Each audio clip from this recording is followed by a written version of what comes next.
Hey guys, we are going to do another chapter, The Double Hurt. Okay, so listen carefully. Cracker! The voice on the phone quivered. It was an old voice. It couldn't possibly be Alma's, and yet nobody else ever called him Cracker. Alma? Is this you?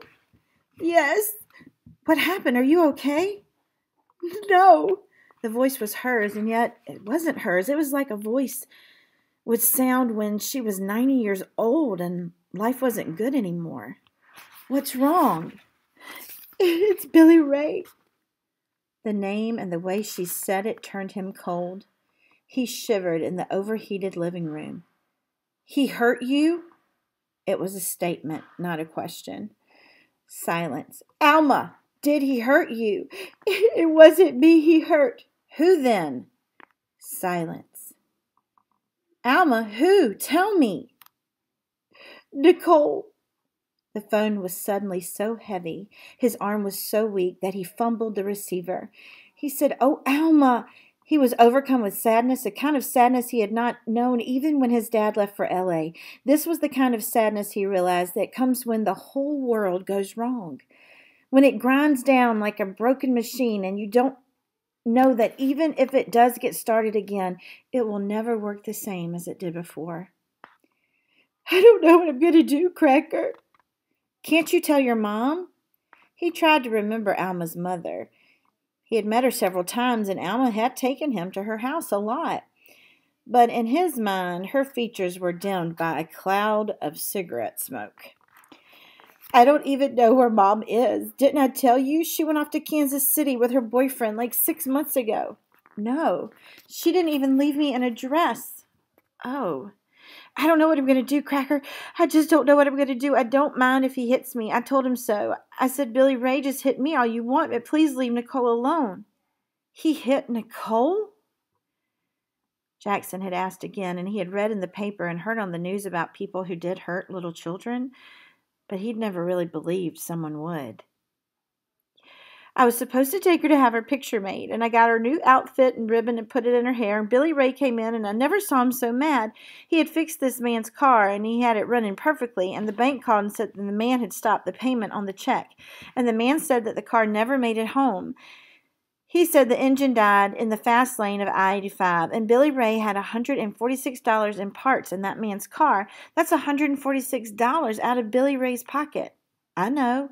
Well, Billy Ray came into the house, and I was getting Nicole dressed, and he said, "Can you leave that kid alone for 5 minutes?" I said, "Billy Ray, this is the day she gets her picture made. Remember, you said she could." He said, "Well, now I say she can't." Billy Ray, please, I want these pictures real bad. Nicole's never had a real picture taken. I'll do anything if you let me take her to Sky City to be photographed by a real photographer. He said, "No," and I started to say please again, and before I got the word out, he reached out and hit me. He hit me hard, Cracker. I lied to you before. He does hit me. And this time he hit me so hard I fell down on the floor, and it scared me because it was the first time he ever hit me while I was holding the baby. Is that how he hurt her? No, it gets worse, Cracker. Oh. I got up, and I was holding my hand over Nicole's head for protection. Please let me put the baby in her crib, Billy Ray. And then Billy Ray said, I'll put the baby in the crib. And he yanked Nicole out of my arms and went in and just threw her in the crib. I tried to stop him, and then he pushed me down, and I couldn't get up fast enough. And Nicole was crying her heart out. Nobody had ever done her like that before. And Cracker, it just tore me to pieces to hear her cry like that. Jackson could not answer. Billy Ray was like a crazy man, and he said, Shut up. This was to Nicole, and he was leaning over the crib, and I was crawling over there as fast as I could. Shut up, he said, and then he hit her. It was too much. Jackson couldn't breathe. It was like all the oxygen had just suddenly drained from the room. He said, Alma, you have got to get out of there. He's going to kill both of you. I don't have anywhere to go, Cracker. One time I went to my girlfriend's, and he came over there, and he dragged me home and beat me worse. And that's how I got that black eye you saw at McDonald's. He'll find me no matter where I go. You could call the police. The police don't care. They do. It's their job. They have to care. He'd come over to the police station. I know him, Cracker, and he'd act so sorry and promise never to do it again. The police would believe him. His first cousin is a highway patrolman. I don't know what I'm going to do. I don't mind him hitting me, but I just can't stand it, Cracker, when he's mean to Nicole. Well, I can't stand it when he's mean to you either, Jackson said. Is your mom there, Cracker? Maybe she could help me. She's in Chicago. My sitter's supposed to get her at 7, but I don't think she could help. Where's Billy Ray right now? He went off. I don't know where he is. Usually when he beats me up, he goes off for a while, and then he comes back and he's better. Wait a minute. My mom said something about a place where women can go if their husbands beat them. I think it's in Avondale. Why don't you go there? I don't have a way to get there. What about your friend? She might drive me, but she'll tell Billy Ray. He would go over there first thing. She's afraid of him. Everyone's afraid of him, Cracker. There's nobody who wouldn't tell him where I went if I left. I just don't have any friends strong enough to lie to Billy Ray, and I don't blame them. I'm scared of him, too. I'll drive you, Jackson said. What? I'll drive you. Cracker, you can't drive? Yes, I can. My mom's been letting me pull into the driveway ever since school started. Well, pulling into the driveway is a lot different than driving to Avondale. I can do it, I tell you, and I've got a friend who'll help me. Does he have a driver's license? No, but he can drive. He has a lot of driving experience.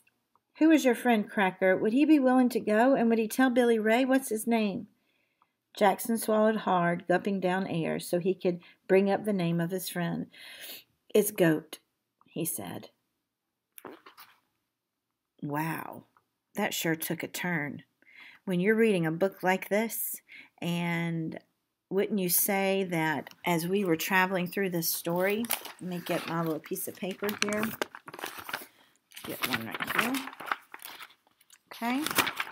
Today, as we're traveling through this story, sorry, I've written on so many pages in here. Get a clean one. Well, I might not can find a clean one. Here it goes.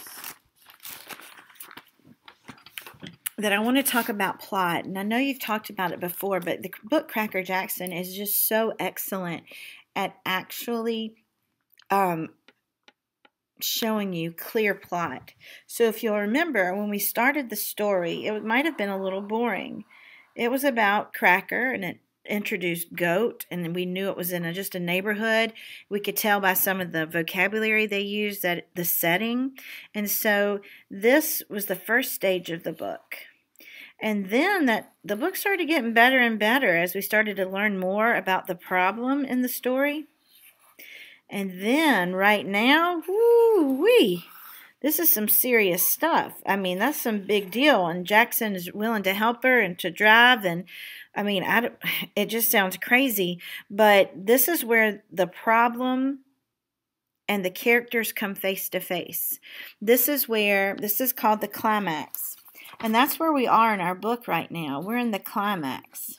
That's where the problem, which is the abuse of Alma and the mean husband, Billy Ray, where the problem and the character, like Cracker Jackson, where they have to face each other. This is, here it is.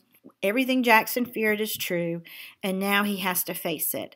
And so we don't know what's going to happen next. This is that special part of the story. And so what have we already traveled through? We've already traveled through this part and this part, okay? And each of these have a title as well. I wonder if you can remember from 4th grade what those are. Well, the first thing is called the exposition. I'm going to write that down for you. And in the exposition, we learn about the setting. I'm going to try to write upside down. Sorry. The setting. And we also meet some of the characters.